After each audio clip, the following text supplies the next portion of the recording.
இது ஊருக்கு போயிருக்கும்போது எடுத்த விளாக் தான். காலையில் இந்த ஆட்டுக்குட்டி ரெண்டும் பால் பத்தாமல் கத்திட்டு இருந்துச்சு. அம்மா உடனே பால் காய்ச்சி பால் டப்பாவில் போட்டு கொடுத்துட்டு இருந்தாங்க. என் பையன் நானும் கொடுக்குறேன்னு சொல்லி அதை வாங்கி கொடுத்துட்டு இருந்தான். காலையில் எழுந்துச்சு பாட்டி சாணியெல்லாம் போட்டு அடுப்பு மொழிகி வச்சுட்டாங்க. இன்னைக்கு காலையில் ஃபஸ்ட்டு லெமன் சாதம் தான் செய்ய போகிறாங்க. நேற்று நைட்டு செஞ்ச சாப்பாடு கொஞ்சம் மீதி வந்துருச்சு. அது அப்படியே காலைல விட்டால் வேஸ்ட் ஆயிரும்ட்டு பாட்டி எப்போதுமே நைட்டு சாப்பாடு மீதி இருந்துச்சுன்னா லெமனை போட்டு கிளறி வச்சிருவாங்க. காலையில் சும்மா தாளிச்சு மட்டும் விட்டுருவாங்க. டேஸ்ட் சூப்பராக இருக்கும். நான் கூட கல்யாணம் ஆகி வந்த புதுசில் நைட்டு செஞ்ச சாப்பாடில் லெமன் ரைஸ் செய்கிறாங்களே எப்படி இருக்குமோன்னு நினச்சேன். பட் நல்லா தான் இருந்துச்சு. நாற்று நடும்போது வயலுக்கு இலை போடணுன்ட்டு அடுப்புக்கு நேராக இருந்த மரத்தில் இலையெல்லாம் வெட்டிட்டாங்களே. இந்த பாட்டி வேற வெயிலில் உட்காந்து தான் சாப்பாடு செய்கிறாங்க கொஞ்சம் நாளாவே. அப்புறம் இந்த முட்டை வந்து எங்கள் வீட்டில் இருக்க கோழி போட்டது. ஒரிஜினல் நாட்டுக்கோழி முட்டை இப்படி தான் ரொம்ப சின்னதாக. அப்புறமா மாடியில் இந்த தை மாதம் நெல் அறுத்தோம்ல அதை காய போட்டிருந்தாங்க. அதில் நிறைய கல் மண்ணுமா இருந்துச்சு. சேத்துல அடுத்ததுனால இப்படி இருந்துச்சு. அதை கொஞ்ச நேரம் எடுத்துட்டு இருந்தோம்.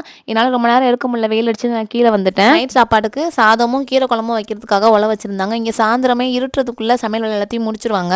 பாலக்கீரை போட்டு வைக்கிறதுக்கு தான் பருப்பை வேக போட்டிருந்தாங்க. இந்த அம்மா வடியில் வச்சிருக்காங்களே இந்த கீரை கட்டே 10 ரூபா தான். சென்னையில் இது வந்து 30 ரூபா.